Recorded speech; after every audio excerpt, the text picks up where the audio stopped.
Hello, my name is Caitlin Williams, and this presentation is on barcode medication administration, also referred to as BCMA. Here is a reference to the areas that we will be covering in this presentation. So what is BCMA? Barcode medication administration combines hardware, software, and the use of visible barcodes to decode and translate information into technological systems at a healthcare site. Barcodes can be either one-dimensional or two-dimensional, where one-dimensional barcodes only contain a limited amount of information and take up more area on a given surface. Two-dimensional barcodes can hold a significant amount of information and may remain legible even when printed at a small size. Additionally, BCMA utilizes other forms of technology, such as bedside computers, printing systems, and scanning devices, all of which are necessary for the success of BCMA. With this in mind, what is the purpose of BCMA? The main purpose of BCMA is to limit medication errors that occur at the point of administration by eliminating steps or by mediating errors in the medication order process.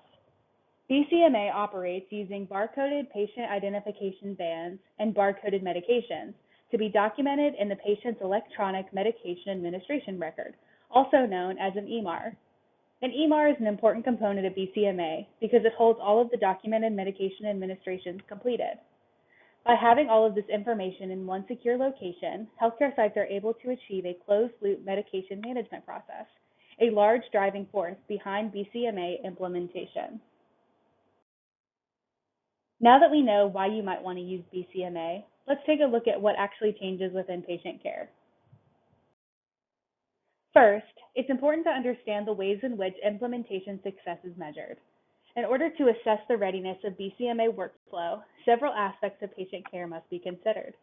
This includes drug labeling, which can help determine things such as the most frequently used medications requiring a barcode, drug information, such as providing maximum dosage alerts for high alert drugs like chemotherapy, drug storage, to ensure that all patient care areas are using unit dose medications, and patient information through the use of wristbands that have a barcode that include a unique patient identifier.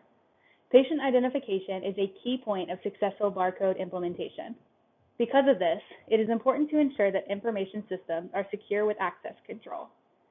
Educational resources have been dedicated to helping patients understand BCMA and what it means for their care. The most important outcome of BCMA systems is preventing medication errors at the time of drug administration. The FDA has predicted that BCMA systems can reduce medication errors by as much as 50%. BCMA systems have the ability to capture large amounts of reportable data that can reflect back to nursing performance and specific BCMA-related measures. In 2018, the Mayo Clinic Proceedings, Innovations, Quality, and Outcomes Journal published a study following the impact on medication errors after a 2-year implementation of BCMA at a large academic medical center. On average, more than 500,000 inpatient medications were administered per month during this study. Overall, the introduction of BCMA technology resulted in a reduction of 43.5% in reported medication administration errors. More importantly, the rate of harmful medication errors decreased from 0.65 per 100,000 medications before the intervention to 0.29 after the intervention.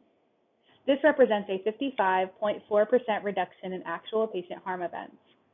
None of the errors in category E or higher was caused by factors related to BCMA, and no patient has been harmed by an error in medication administration since the introduction of BCMA. Now, to get both sides of BCMA implementation, let's discuss the advantages and disadvantages that can arise. BCMA can have many advantages, especially regarding medication workflow and error reduction, by checking the 5 rights of medication administration. That is, the right patient, the right drug, the right dose, the right route, and the right time. A challenge presented with BCMA occurs when the pharmacy faces a product with multiple ingredients. This is most common with IV admixtures and formulations compounded for infants and children.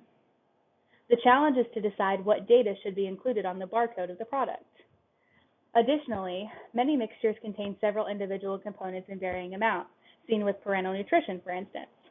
This can make it difficult to have all of the information represented in a single barcode. So what does the future of barcode technology within healthcare look like? One expansion we are seeing in barcode technology involves laboratory testing, a frequent source of error at a healthcare site. Another area where barcode technology is being implemented is in breast milk delivery in neonatal intensive care units. In these areas, the breast milk of the mother is barcoded to ensure that the right milk is delivered to the right patient, even when the mother is not at the hospital. Lastly, RFID, or radio frequency identification, is slowly gaining speed in the pharmaceutical industry and will likely increase as the cost of implementing this technology decreases.